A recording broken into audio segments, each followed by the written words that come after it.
Hello again, my name's John and welcome to my latest video. I'd just like to take a moment to thank everyone who has subscribed to my channel. I recently reached the 10,000 mark, so thank you very much. I really do appreciate it. Okay, on with the video.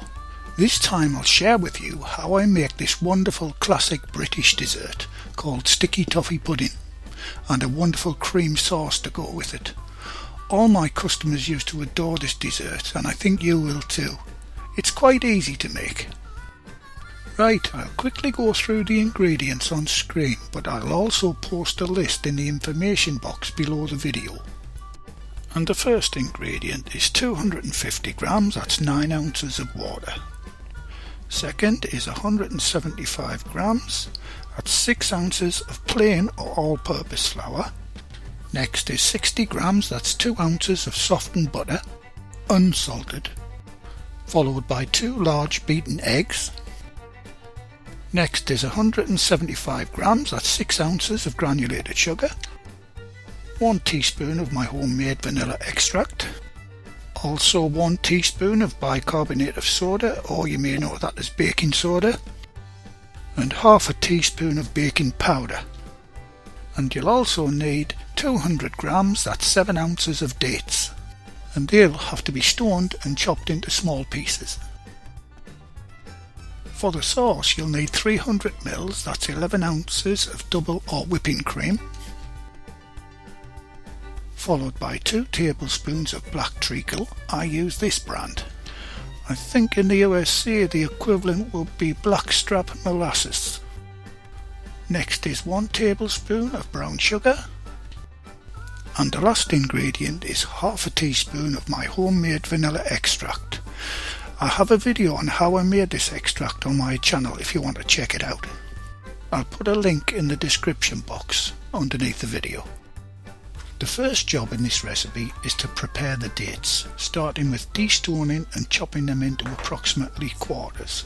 You can use the cheapest stoned, chopped and dried dates for this dessert, as it doesn't have to be of a great quality, but I thought I'd use the good stuff for the video.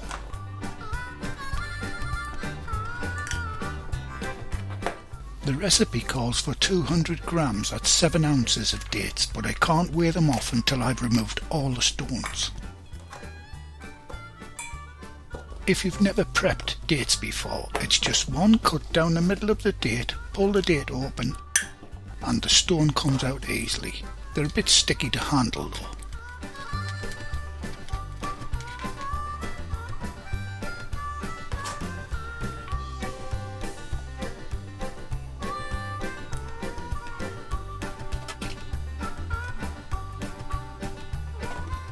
Okay, now all the stones are out, I can weigh them off. Then I can move on to the next stage of processing the dates, which is pretty cool.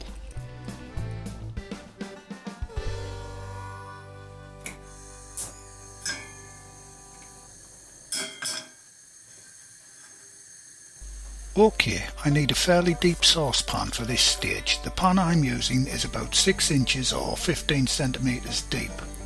Now I have to boil the dates for 3 minutes in the 250 grams, that's 9 ounces of water that's in the ingredients list in the recipe. Just put the dates in the water, bring it to a boil and simmer for 3 minutes.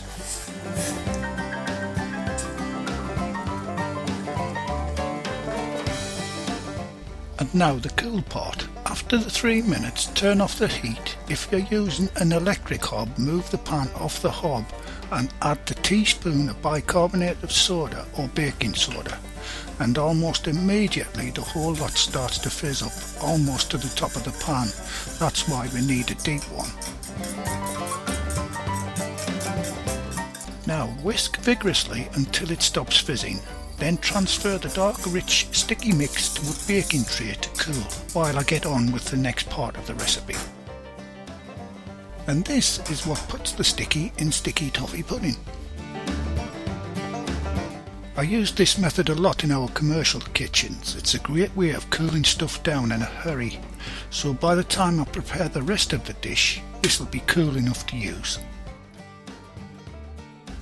Just spread the mix out a bit more and that'll help it cool down even quicker. Another top tip from my years of working in a kitchen: to cool something down in a hurry would be to float the pan in a sink of cold water, obviously making sure the water doesn't go over the edge of the pan. Now you'll need a greased and floured 2-pound loaf tin for this recipe. It's always best to have this ready beforehand.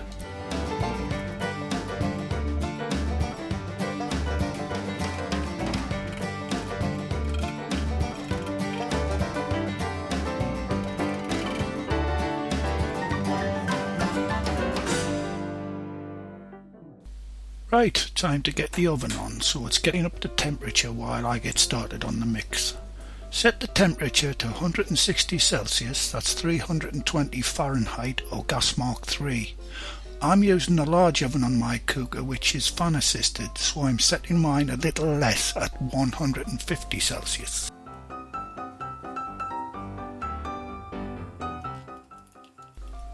Okay, now I can get cracking on the other ingredients. In the mixing bowl I'll start with 60 grams, that's 2 ounces of butter, followed by the 175 grams, that's 7 ounces of granulated sugar, and blend those together.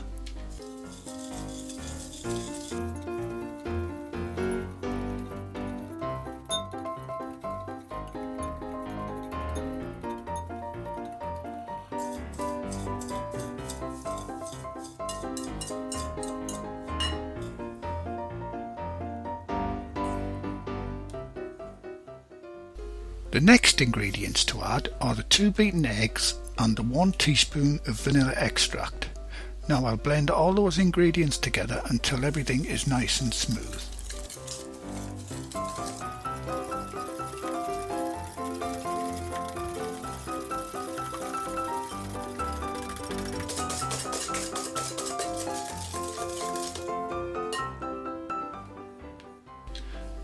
Once they are all combined, add the 175 grams, that's 7 ounces of plain or all-purpose flour, followed by the half teaspoon of baking powder. Give this a bit of a stir until it's almost mixed in.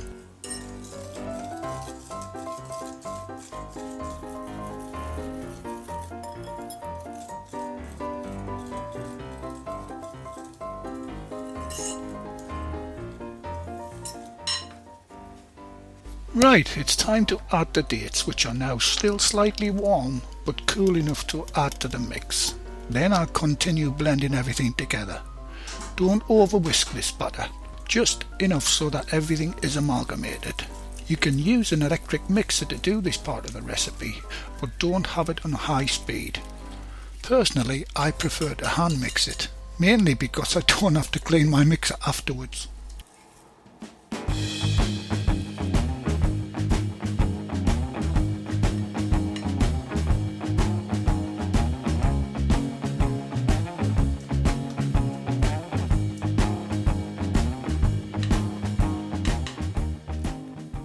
Okay, I'll carefully scrape the batter into the loaf tin, and as always with a cake mix, give the tin a few gentle taps on the bench. This is to bring up any large air bubbles and also to level out the batter. Right, time to get it into the oven. Place the tin in the middle part of the preheated oven at the set temperature of 160 Celsius, that's 320 Fahrenheit or gas mark 3. If you have a fan assisted oven, adjust the temperature accordingly and set your timer for 1 hour.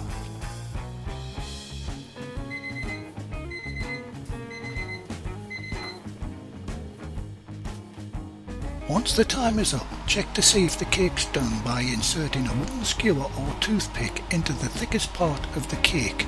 If it comes out clean, then it's done. If there's any mix stuck to the skewer, give it another 5 minutes. No cooker runs at the same temperature, so yours might take a little longer than mine. Just keep doing this until it comes out clean.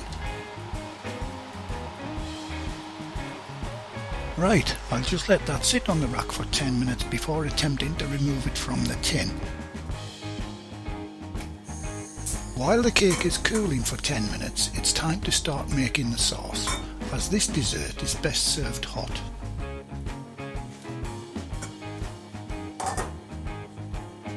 Okay, I've got a small saucepan on a medium heat, and the first ingredient to add is the 300ml or half pint of double or whipping cream, followed by the 1 tablespoon of brown sugar and the half teaspoon of vanilla extract.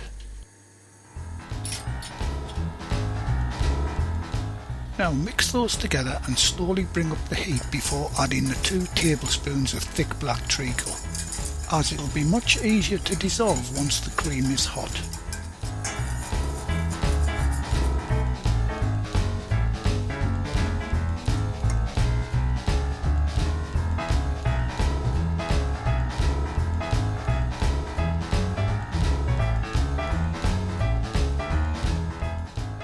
Okay, mix the treacle in until it's an even colour and slowly bring the sauce up to the point where it starts to boil, continuing to stir all the time. Once it starts to thicken up a bit, turn off the heat and clean down the sides of the pan. From adding the treacle to turning off the heat should only take about 1 minute. Otherwise you risk scorching the bottom of the sauce. Right, time to take the pudding out of the tin. It'll still be hot, so be careful at this point. If for some reason it won't come out, just run a thin bladed knife around the edges of the tin and it should come out easily. As you can see, mine's popped straight out. Don't laugh.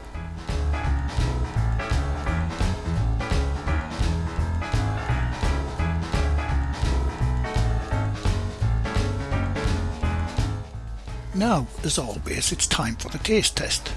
I'll discard the end piece, which won't be wasted by the way, and test the next slice up with a good helping of this amazing treacle sauce. With the sticky toffee pudding still steaming and the hot creamy rich treacle sauce poured over it, the smell is absolutely wonderful. This has got to be one of the best desserts that ever came out of the UK.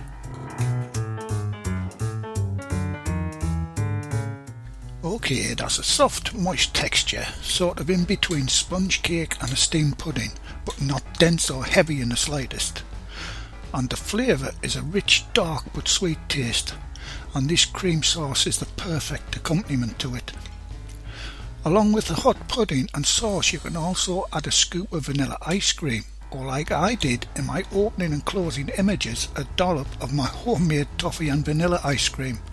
Or just have it with a plain vanilla custard. It's all good. And there you go. That's how I make this great dessert. I really hope you try it. Well, once again, thanks very much for watching, and I hope it's been of some use to you. Please like, comment, share and maybe subscribe. These are some of my other videos you may enjoy.